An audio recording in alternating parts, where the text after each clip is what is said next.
Hello বন্ধুরা, good morning and welcome back to my channel. কেমন আছো তোমরা সবাই? আশা করছি ভালো আছো আর সুস্থ আছো। আমরা এই ঠান্ডায় মোটামুটি আছি, খুব ভালো আছি সেটা বলবো না।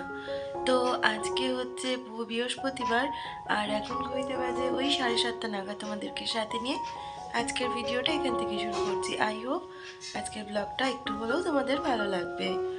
আজকে আর সকালবেলা ছেলেকে স্কুলে পাঠাইনি, কারণ বাইরে প্রচণ্ড হাওয়া দিচ্ছে। তবে আজকে কুয়াশাটা নেই, হাওয়া দিচ্ছে, মেঘটাও অন্ধকার করে এসছে। জানি না, হলেও বৃষ্টি হতে পারে, কালকে হয়েছিল বৃষ্টি, সে কারণে আজকে আর পাঠালাম না। এই কদিন গেছে, খুব ঠান্ডাও লেগেছে। আর আজকে তো বৃহস্পতিবার, আজকে বুকস দেবে না স্কুল থেকে, কালকে পাঠাবো। কালকে যেহেতু শুক্রবার আছে, কালকে স্কুলে পাঠাবো। তো চলো, আমাদেরকে সাথে নিয়ে আজকে ভিডিওটা এখান থেকে শুরু করছি।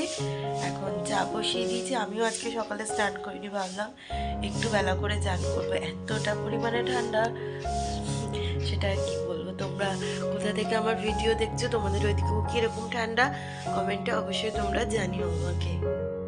যেমন বলা তেমন কাজ। আজকে ইচ্ছেই ছিল তোমাদের সামনে এসে আজকের ইন্ট্রোটা দিই, কারণ ব্লগিং মানেই তো ক্যামেরার সামনে এসে কথা বলা। তাই ভাবলাম আজকে একটু তাই করি। আর এই তো চা কিন্তু আমার হয়ে গেছে, আর আমার আর হাজব্যান্ডের জন্য চাটা নিয়ে নিচ্ছি। ছেলে কিন্তু এখনও ঘুমিয়ে রয়েছে, যেহেতু স্কুলে পাঠাবো না, সেই কারণে ভাবলাম আজকে একটু দেরি করেই ওকে তুলবো। চাটা খেয়ে ঘরের একটু টুকটাক কাজ করে স্নানটা করে নিয়েছি। এখন ওই 9টা নাগাদ বাজে। আর এই তো স্নান করে এসে একটু ক্রিম আর সিঁদুরটা পরে নিলাম।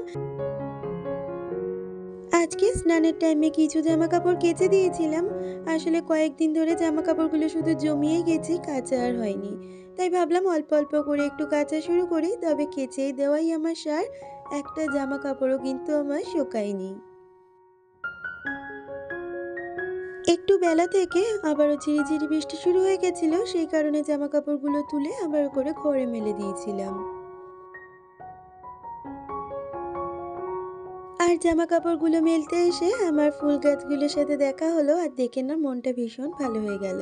তাই ভাবলাম আমার বন্ধুদের সাথেও শেয়ার করা যাক। এই যে ডালিয়াটা এখনো কিন্তু পুরো ফোটেনি, কিন্তু বেশ সুন্দর লাগছে। আর ওইদিকে চন্দ্রমল্লিকা, আর এই ফুলটার নামটা আমি ঠিক জানি না, তোমরা কেউ জেনে থাকলে অবশ্যই আমাকে জানিও। ঘরে এসে দেখলাম তোজো ঘুম থেকে উঠে গেছে। আসলে ওর ব্যাপারটা কি জানো তো, যেহেতু প্রতিদিনই প্রায় সকালবেলা করে ওঠে, তাই ওর সকালে ওঠার অভ্যেস একটা রয়েই গেছে। সেটা স্কুল থাক বা নাই থাক, সে কারণে উঠে গেছে আর ও ব্রাশ করতে গেছে। তাই আমি এই সুযোগে ঘরটা একটু গুছিয়ে নিচ্ছি, মানে বিছানাটা। কয়েকদিনের ঠান্ডাতে বিছানাপত্র এত ঠান্ডা হয়েছিল, সেই কারণে আমি এই কার্পেটটা পেতে দিয়েছি। প্রতি বছর শীতে কিন্তু আমি এটা বিছানাতে পারতি, আর এইটা বিছানায় পাতলে বেশ কিন্তু গরম হয়ে যায়।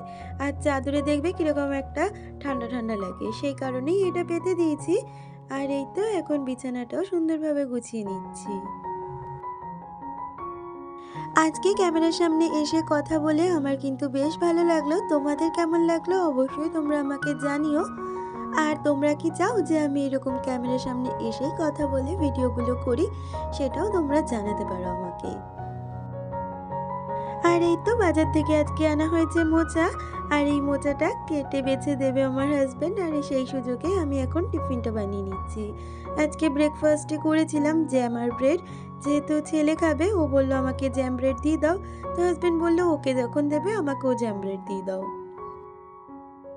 আমি কিন্তু অনেকেরই ব্লগ ফলো করি, আর অনেক পুরনো ব্লগারদেরও ব্লগ দেখি।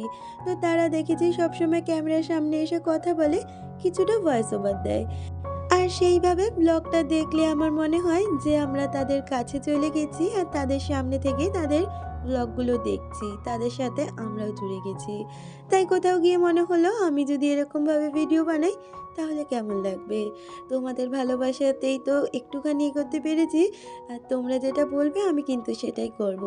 যে কজনই আমার এই কথাগুলো শুনছো, প্রত্যেককে কিন্তু তাদের মতামত আমাকে আজকে জানাতেই হবে। কারণ আমার মনে হয় আমার এই ছোট্ট ফ্যামিলিতে যারা রয়েছে তাদের সাথে কিন্তু আমি সবসময় আমার মনের কথাগুলো শেয়ার করি। কিছু পারা কিছু না পারা সমস্ত কথাই তোমাদের সাথে শেয়ার করি। তাতে তোমরাও কিন্তু খুব ভালো ভালো মতামত আমাকে জানাও। তাই আমার কোথাও গিয়ে মনে হলো এই কথাটাও কি তোমাদের সাথে শেয়ার করা যায়। তোমাদের মতামতের ওপর ডিপেন্ড করে কিন্তু আমি পরবর্তী দিনে ভিডিওগুলো বানাবো। প্রতিদিন ভয়েস ওভার দেওয়ার সময় মনে করি যে আমার বন্ধুদের সাথে এই কথাগুলো বলবো বা এই কথাগুলো বলবো, কিন্তু এত কথা বলি কোন কথাগুলো বলবো আর কোন কথাগুলো বলবো না ভুলেই যাই। ভয়েস ওভার দেওয়ার পরে মনে পড়ে এই তো এই কথাটা বলতে ভুলেই গেছি। তো এরকম হয়ে যায় আমার সাথে কখনো কখনো। আর এই তো কথা বলতে বলতে আমার কিন্তু রান্নাটাও অনেক এগিয়ে গেছে। আজকে এনেছিল ট্যাংরা মাছ, আর ট্যাংরা মাছটা করব বেগুন আলু আর শিম দিয়ে। সে কারণে সমস্ত সবজি আগে ভেজে নিয়েছি, আর তারপরে একটু পাঁচফোড়ন ফোড়ন দিয়ে এখানে কালো জিরে দিতে হতো, তবে আজকে কালো জিরে নেই বলে পাঁচফোড়ন আর কাঁচা লঙ্কা দিয়েই কাজ চালিয়ে নিয়েছি। তার মধ্যে একটু পেঁয়াজ ঘষে দিয়েছি আর টমেটো ঘষে দিয়েছি। এইভাবে কখনো ট্যাংরা মাছের ঝোল খেয়ে দেখো, ভীষণ সুন্দর লাগে। আর এদিকে করব আজকে মোচা। আজকে মোচা রান্না করব চিংড়ি মাছ আর নারকেল দিয়ে, সে কারণে নারকেল আর চিংড়ি মাছটা ভাজা বসিয়েছিলাম। আর ভাজার পরে এইদিকে মোচার জন্য একটু জিরে আর শুকনো লঙ্কা ফোড়ন দিয়ে আলুগুলোকে ভেজে নিয়েছি। আর ওদিকে আলু ভাজা বসিয়ে দিয়ে এদিকে দেখলাম মাছের ঝালটা কিন্তু আমার বেশ সুন্দরভাবে হয়ে গেছে। আর নামানোর আগে কয়েকটা বড়ি দিয়ে দিয়েছি আর একটু ধনেপাতা। এই যে আমার ট্যাংরা মাছের ঝোল বা ঝাল যেটাই বলো না কেন, একদম রেডি।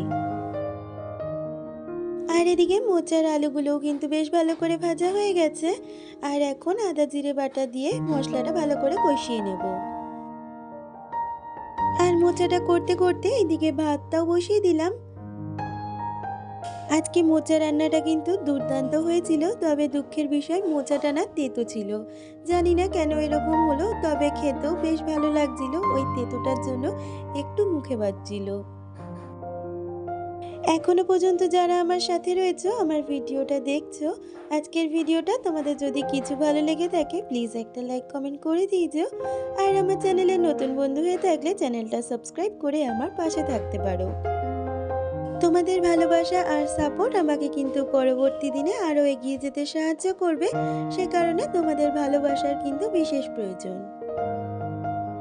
আর এখন ওই সন্ধেবেলাটার দিকে আমি এখন কয়েকটা বাসন মেজে নিচ্ছি। ওই চায়ের বাসন, ছেলের স্কুলের টিফিন বক্স, এগুলোকে একটু মেজে নিচ্ছি। কারণ দুদিন ধরে আমার যে কাজের দিদি সে আসছে না। এই ঠান্ডার মধ্যে তাকে এবার কি বলবো বলো তো, যা ঠান্ডা পড়েছে আমাদের তো নিজেদেরই কাজ করতে ইচ্ছা করছে না, তবুও তো তারা কয়েকটা পয়সার জন্য সকলের বাড়ি গিয়ে কাজ করে। আসলে আমাদের সকলকেই সকলের সুবিধা অসুবিধা বুঝতে হবে, তা না হলে কিন্তু কখনোই কোনো কাজ ভালোভাবে হবে না। আর আজকে দুপুরে হাজবেন্ডের কাছে ডিমান্ড করেছিলাম রাত্রিবেলা একটু বিরিয়ানি করবে। বিরিয়ানি খেতে খুব ইচ্ছে করছে এই ঠান্ডার মধ্যে। তার তো এই যে হাজবেন্ড জোগাড় করেছে। আর আজকে সম্পূর্ণ বিরিয়ানিটাই কিন্তু আমার হাজবেন্ড বানিয়েছে। খেতেও কিন্তু দুর্দান্ত টেস্ট হয়েছিল। আমাকে করার আগে বলেইছে, আমি কিন্তু যখন দাদা বৌদিতে যাই দেখেছি ওরা কিভাবে বিরিয়ানি বানায়। আজকে কিন্তু সেই প্রসেসেই বিরিয়ানিটা বানাবো। তো দেখো সেইভাবে কিন্তু আজকে বিরিয়ানিটা বানিয়েছে। আর ওই যে বললাম, খেতে কিন্তু অপূর্ব সুন্দর হয়েছিল।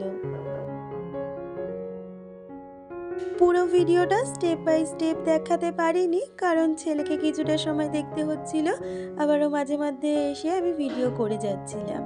আর এই তো দেখো সমস্ত মাংসর মশলা কষিয়ে এখন পুরো দমে দেবে বিরিয়ানিটাকে। আসলে আমার মনে হয় আমরা রান্না যাকে দেখেই শিখি না কেন বা যতটাই করি না কেন, নিজস্বতা কিছু কিন্তু সব সময় আমরা রান্নার মধ্যে অ্যাপ্লাই করি। সেই কারণে দেখবে এক একটা মানুষের রান্নার টেস্ট এক এক রকমভাবে হয়। আর এই তো সমস্ত কিছু দিয়ে এখন দমে বসানোর প্রস্তুতি চলছে। ময়দা মেখে আর তারপরে হাঁড়ির ওপরে এইভাবে ময়দাটা লাগিয়ে এর ওপর দিয়ে ঢাকনাটা চাপিয়ে দেবে।